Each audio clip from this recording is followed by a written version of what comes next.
નમસ્કાર, નજર ન્યૂઝમાં આપનું હાર્દિક સ્વાગત છે। હું આપની સાથે અજય વાઘેલા। આવો જોઈએ આજના મુખ્ય સમાચાર। પાદરાના ડબકા ગામે શ્રી મહાકાલ સેના સેવા ટ્રસ્ટ દ્વારા ગૌરી વ્રતના ઉપવાસ કરતી બાળકીઓને નિઃશુલ્ક પાણીપુરીનું વિતરણ કરવામાં આવ્યું હતું।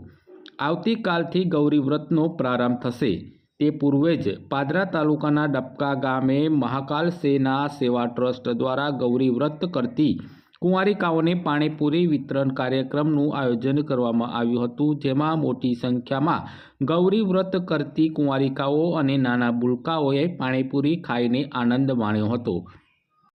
જય માતાજી। આજરોજ ડબકા ગામમાં શ્રી મહાકાલ સેના સેવા ટ્રસ્ટ દ્વારા આવતીકાલથી ગૌરી વ્રત ચાલુ થાય છે।